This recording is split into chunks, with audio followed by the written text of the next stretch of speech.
नमस्कार दोस्तों, मैं वैभव स्वर्णकार आपका अपने इस YouTube चैनल में स्वागत करता हूं। आज हम वर्कशॉप कैलकुलेशन के पार्ट 3 में जो रिलेटेड क्वेश्चन है जो मैं लेकर आया हूं उसके बारे में चर्चा करेंगे। इससे पहले मैंने पार्ट 1 और पार्ट 2 में जो क्वेश्चन आपको सॉल्व करके बताए थे, मुझे ऐसा विश्वास है कि आप लोगों ने उस वीडियो को देख लिया है। अगर आप में से किसी ने भी उस वीडियो को नहीं देखा है तो मेरे प्लेलिस्ट में जाकर आप उस वीडियो को देख सकते हैं, ताकि आने वाले एग्ज़ाम में आपको किसी भी प्रकार की परेशानी ना हो। ठीक है, तो आइए बिना देर किए स्टार्ट करते हैं। अगर ये वीडियो आपको पसंद आए तो लाइक कीजिए, शेयर कीजिए और मेरे चैनल को सब्सक्राइब कर लीजिए, ताकि ऐसे आने वाले वीडियो का नोटिफिकेशन आपको मिलता रहे। ठीक है, तो आइए स्टार्ट करते हैं। सबसे पहला क्वेश्चन है आपकी स्क्रीन पर।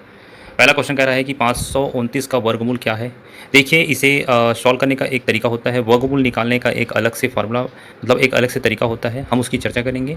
और इस तरह से यदि कोई भी सवाल आपको दिया जाता है तो आप उसमें मतलब वर्गमूल या वर्ग जो भी जैसा भी पूछा जाए आप निकाल सकते हैं। ठीक है, इसके लिए मैंने अलग से वीडियो बनाया हुआ है, आप प्लेलिस्ट में जाकर उसे देख सकते हैं।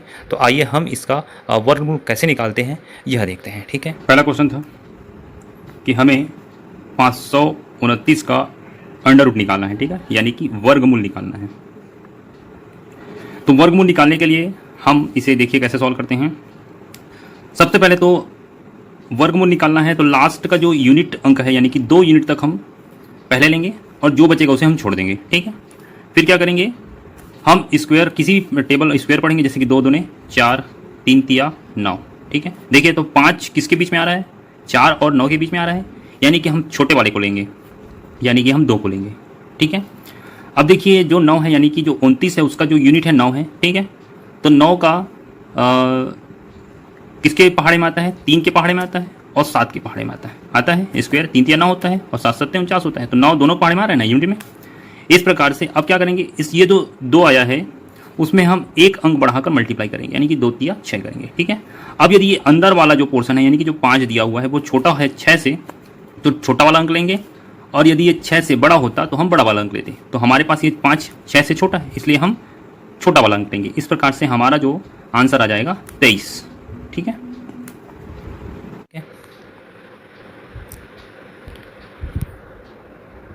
तो इस प्रकार से आपका जो आंसर हो जाएगा वो हो जाएगा 23।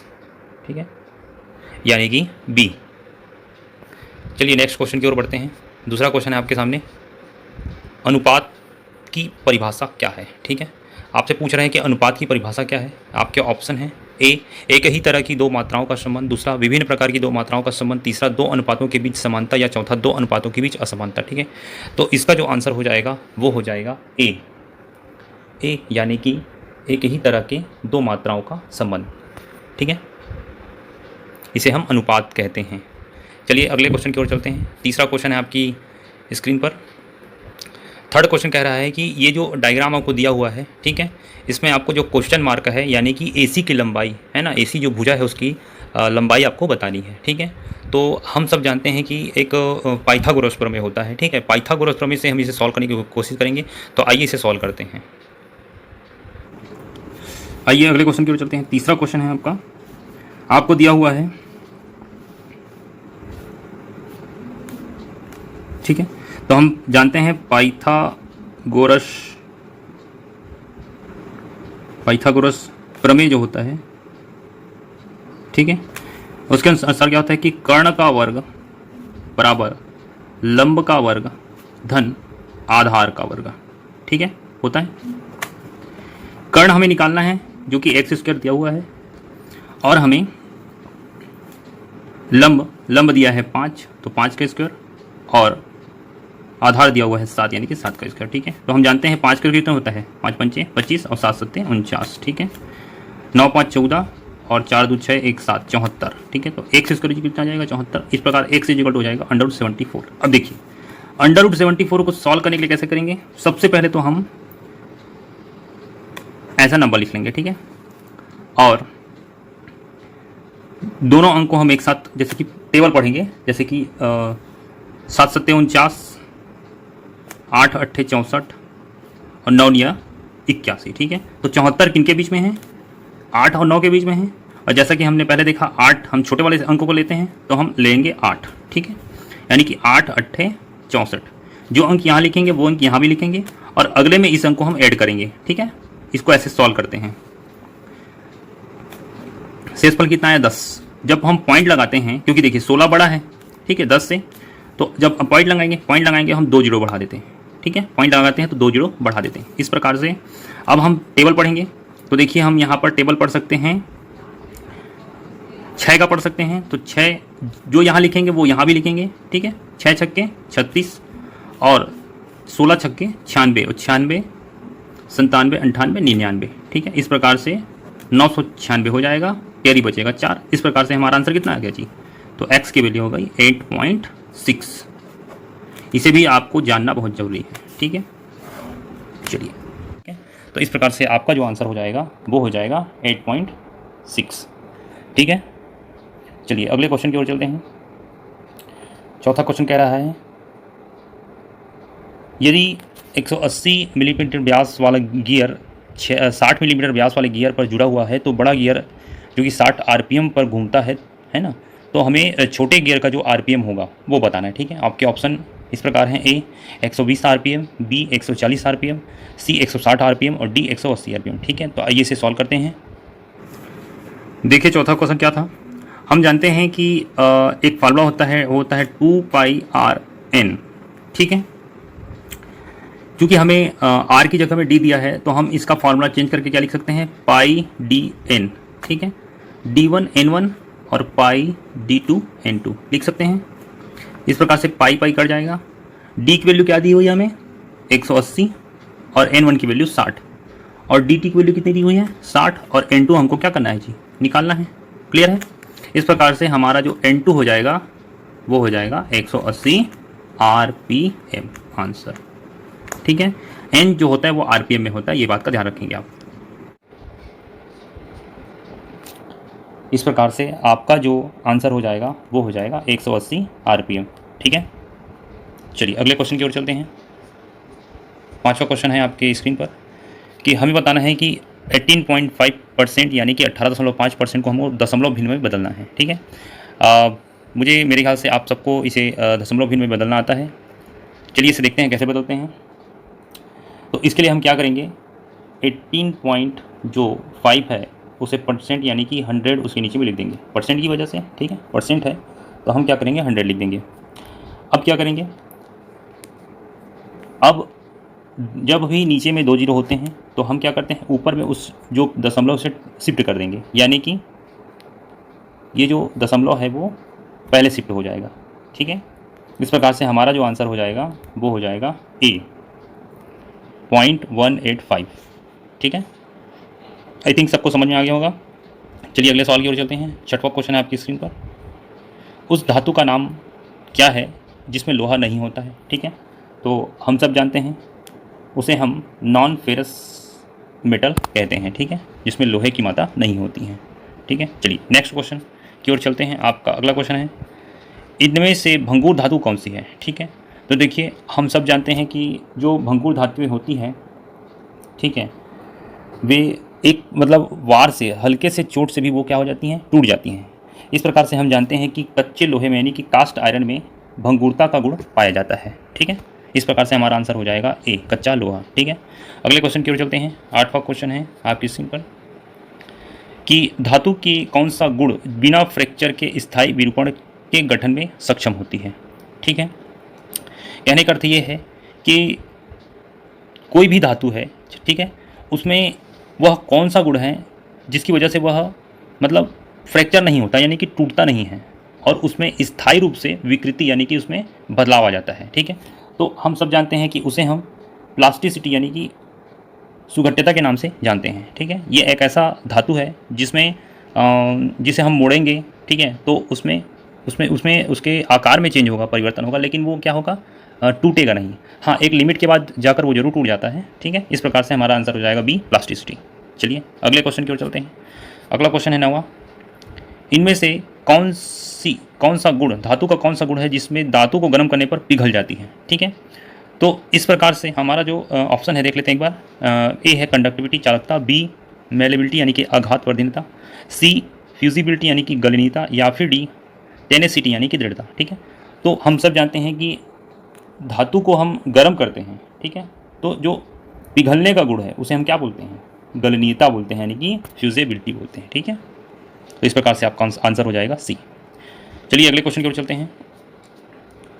10वां क्वेश्चन है कि मशीनरी भागों की ढलाई बनाने के लिए किस धातु का व्यापक रूप से उपयोग किया जाता है। ठीक है, तो हम सब जानते हैं कि मशीन मतलब जितने भी मशीन पार्ट हैं, मशीनिंग पार्ट हैं, ठीक है, तो उसे बनाने के लिए हम ग्रे कास्ट आयरन का अधिकतर उपयोग करते हैं। ठीक है, व्यापक रूप से।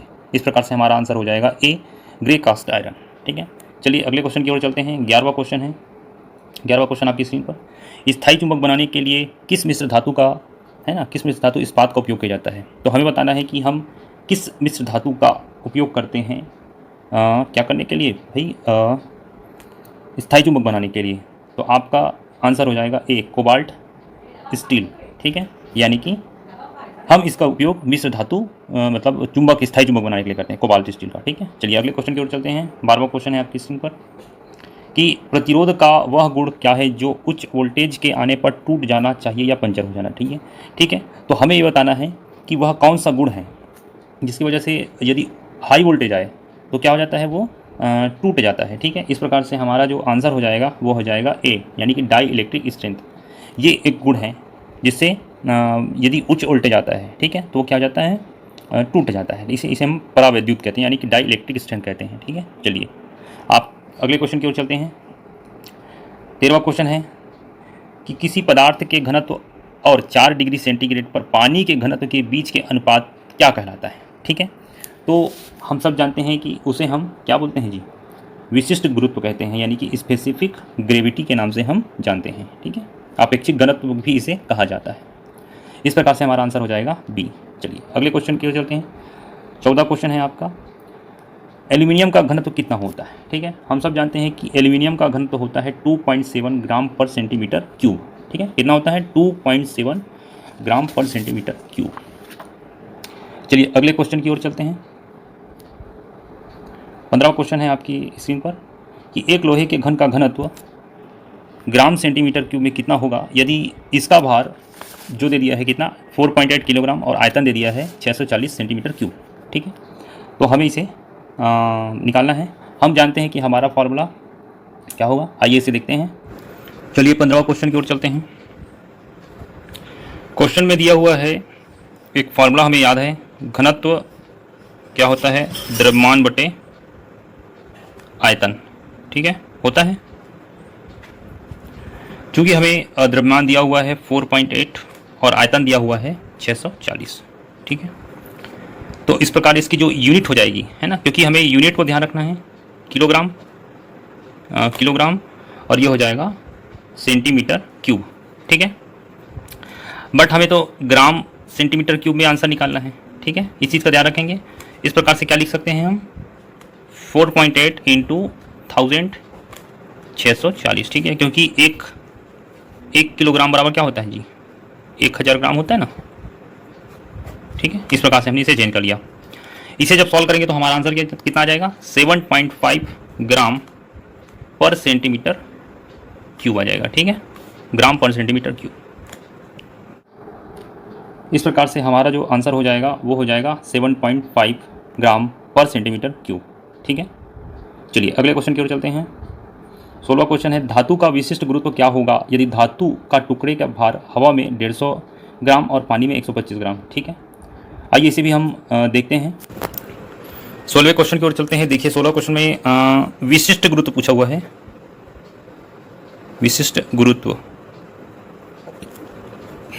या जिसे हम अपेक्षिक घनत्व भी कहते हैं। क्या कहते हैं, अपेक्षिक घनत्व के नाम से जानते हैं। ठीक है, तो इसका फार्मूला क्या होता है, इसका फार्मूला होता है धातु के टुकड़े का हवा में भार। ठीक है, धातु के टुकड़े का हवा में भार बटे क्या हो जाएगा, धातु द्वारा हटाए गए जल का भार। ठीक है, हम सब जानते हैं ये आर्किमिडीज का सिद्धांत है। क्या है ये, आर्किमिडीज का सिद्धांत है। ठीक है, इसके अकॉर्डिंग होता है ये। तो देखिए धातु द्वारा हटाए गए जल का भार कैसे निकालेंगे, इसे हम निकालने के लिए क्या करेंगे, W माइनस W1 करेंगे, यानी कि 150 में हम क्या करेंगे, 125 को पहले घटाएंगे तो हमारा आंसर आ जाएगा 25। ठीक है, इस प्रकार से धातु के टुकड़े का हवा में भार कितना है? 150 है। और धातु द्वारा हटाए गए जल का भार कितना हो जाएगा? 25। इस प्रकार से हमारा जो आंसर आ जाएगा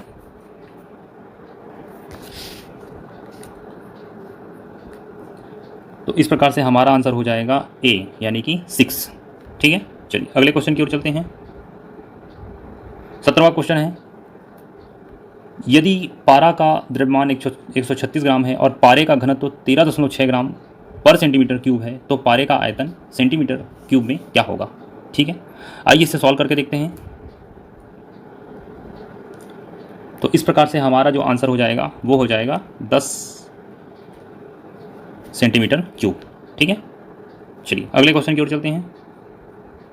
18वां क्वेश्चन है, किसी वस्तु में विस्थापन के परिवर्तन की दर क्या कहलाती है? ठीक है, तो किसी वस्तु में विस्थापन है ना के परिवर्तन की दर को हम क्या कहते हैं? उसे हम समय में परिवर्तन बटे समय कहते हैं। इस प्रकार से हमारा जो आंसर हो जाएगा वो हो जाएगा डी। ठीक है, चलिए अगले क्वेश्चन की ओर चलते हैं। 19वां क्वेश्चन है, यदि कोई वस्तु अपने परिवेश के संबंध में अपनी स्थिति को बदलता है तो उसे क्या कहा जाता है? ठीक है, हम सब जानते हैं कि जब भी कोई वस्तु गति में होती है तभी वो अपने परिवेश की स्थिति को क्या कर सकती है? बदलती है। इस प्रकार से हमारा आंसर हो जाएगा बी, वस्तु का गति में होना। ठीक है, चलिए अगले क्वेश्चन की ओर चलते हैं। 20वां क्वेश्चन है कि 50 किलोमीटर प्रति घंटा के वेग से चलने वाली कार को 45 सेकंड में विश्राम में लाया जाता है तो उसका मंदन क्या होगा? ठीक है, आइए इसे देखते हैं। देखिए, सबसे पहले तो हमें 50 को मीटर प्रति सेकंड में चेंज करना है, तो हम क्या करेंगे? 5/18 का क्या करेंगे जी? मल्टीप्लाई करेंगे। इस प्रकार से हमारा जो आंसर आ जाएगा 25 गुणित 5/9 आ जाएगा। ठीक है, ये अब आ गया मीटर प्रति सेकंड में और दिया हुआ है समय, दिया हुआ है सेकंड में। ठीक है, कितना दिया हुआ है? 45 सेकंड। और हम जानते हैं गति बराबर दूरी बटे समय होता है। इस प्रकार से क्या हो जाएगा? जो गति है यानी कि 25 × 5/9, ठीक है, उसमें हम क्या करेंगे? 45 का डिवाइड कर देंगे। इस प्रकार से हमारा आंसर आ जाएगा 81। ठीक है, और इसे जब हम सॉल्व करेंगे तो हमारा आंसर आ जाएगा 30 मीटर पर सेकेंड। ठीक है, आंसर।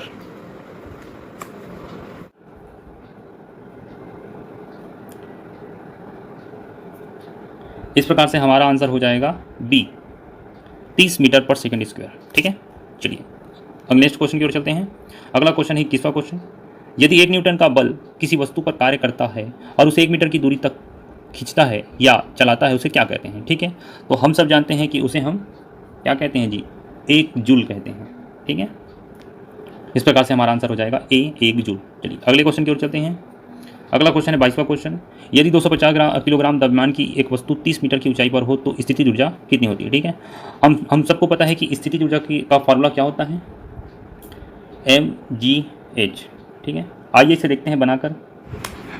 हम सब जानते हैं कि स्थितिज ऊर्जा का फॉर्मूला क्या होता है? mgh। ठीक है, m की वैल्यू दी हुई है, g की वैल्यू 9.81 रखते हैं और h की वैल्यू दी हुई है 30। ठीक है, इस प्रकार से इसे हम जब सॉल्व करेंगे तो हमारा आंसर आ जाएगा 73.57 किलो जूल। ठीक है, इस प्रकार से हमारा आंसर हो जाएगा 73.57। ठीक है, चलिए अगले क्वेश्चन की ओर चलते हैं। अगला क्वेश्चन है आपकी स्क्रीन पर, ऊष्मा को मापने के लिए किस उपकरण का उपयोग किया जाता है? ठीक है, हम सब जानते हैं कि ऊष्मा को मापने के लिए हम कैलोरीमीटर का उपयोग करते हैं। ठीक है, और तापमान को मापने के लिए थर्मोमीटर का।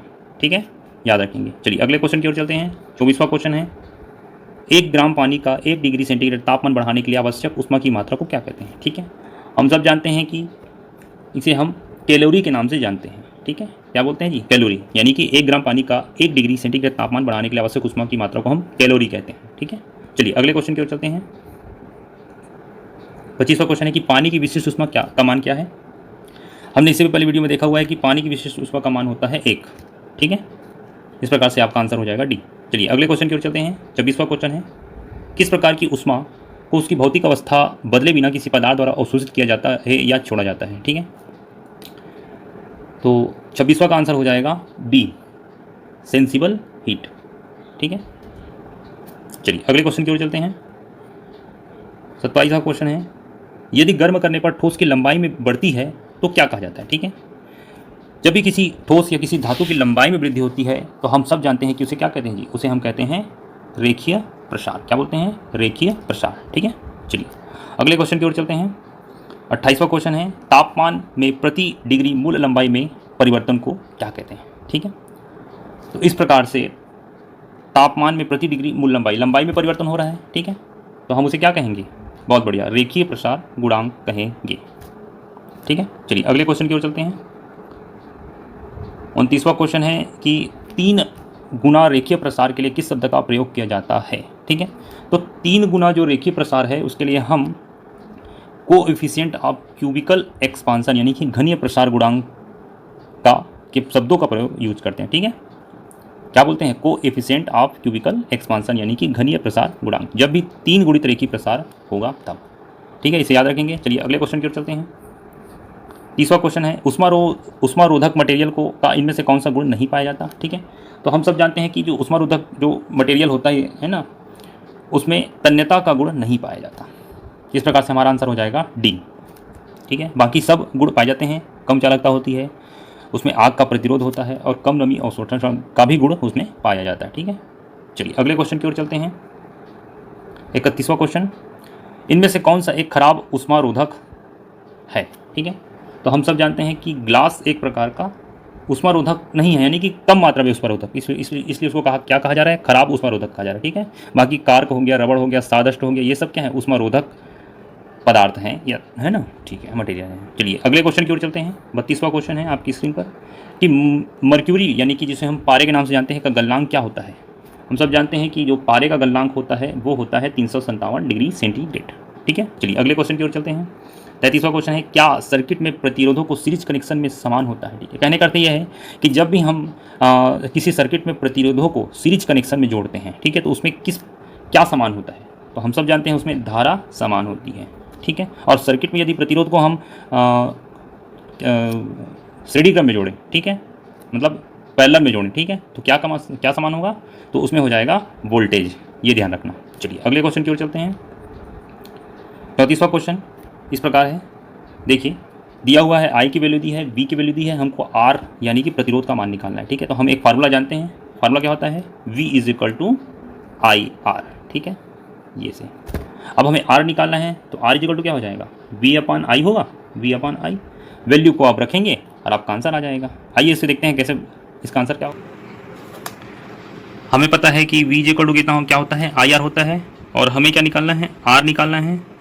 तो V/I करेंगे। V की वैल्यू दी हुई है 380 और I = दिया हुआ है 11.5। इस प्रकार से जब इसे सॉल्व करेंगे तो हमारा आंसर कितना आ जाएगा? 33 ओम आ जाएगा।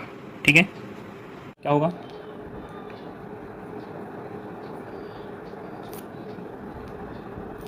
इस प्रकार से हमारा आंसर हो जाएगा 33 ओम। ठीक है, 33 ओम। चलिए अगले क्वेश्चन की ओर चलते हैं। 35वां क्वेश्चन है कि यदि एक 6 वोल्ट का बल्ब 0.5 एम्पियर धारा पर चलता है तो फिलामेंट का प्रतिरोध क्या हो जाएगा। ठीक है, हमने अभी जस्ट एक फार्मूला देखा है। क्या देखा है? V = IR।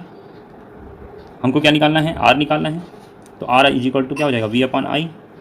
और जिस प्रकार से V दिया हुआ है 6 और I दिया हुआ है 0.5, इस प्रकार से हम जब इसको सॉल्व करेंगे तो हमारा आंसर आ जाएगा 12 ओम। ठीक है, क्या आ जाएगा? 12 ओम। चलिए अगले क्वेश्चन की ओर चलते हैं। 36वां क्वेश्चन है कि यदि एक इलेक्ट्रिक हीटर 10 एम्पियर का करंट 200 वोल्ट पर कितनी शक्ति है ना पावर की खपत करेगा। आइए इसे देखते हैं कैसे सॉल्व करेंगे। देखिए हम जानते हैं कि वाट यानी कि शक्ति का फॉर्मूला क्या होता है? वोल्ट यानी कि वोल्टेज और इनटू एम्पियर। ठीक है, यानी कि करंट। चूंकि वोल्ट हमें क्या दिया हुआ है? 200 दिया हुआ है और एम्पियर दिया हुआ है 10। इस प्रकार से हमारा आंसर कितना जाएगा? 200 वाट आ जाएगा। ठीक है, करेंगे इस प्रकार से हमारा जो आंसर हो जाएगा वो हो जाएगा 2000 वाट। ठीक है, चलिए अगले क्वेश्चन की ओर चलते हैं। 37वां क्वेश्चन है EMF से क्या तात्पर्य है। हम समझाते हैं कि EMF का फुल फॉर्म क्या होता है जी। EMF का फुल फॉर्म होता है इलेक्ट्रोमोटिव फोर्स यानी कि B। ठीक है, चलिए अगले क्वेश्चन की ओर चलते हैं। 38वां क्वेश्चन है कि इलेक्ट्रिक पावर की यूनिट क्या है, ठीक है। तो हमें बताना है कि इलेक्ट्रिक पावर की यूनिट क्या होती है, तो इसे हम वाट से प्रदर्शित करते हैं, ठीक है।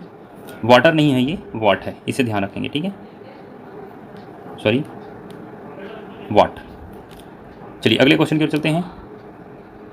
यदि एडजस्टेबल रजिस्टर में निम्नलिखित लेवल है तो उसकी रेटेड पावर क्या है, ठीक है। एक फार्मूला होता है, आइए उसे देखते हैं। हम एक फार्मूला जानते हैं रेटेड पावर का। रेटेड पावर इक्वल होता है आई स्क्वायर आर, ठीक है। इस प्रकार से आई की वैल्यू हमें दी हुई है 0.08, स्क्वायर है तो दो बार हमने लिख दिया इसे, ठीक है, 0.08, और आर की वैल्यू दी है 1.5। इस प्रकार से जब इसे सॉल्व करेंगे तो हमारा आंसर आ जाएगा 9.6, ठीक है।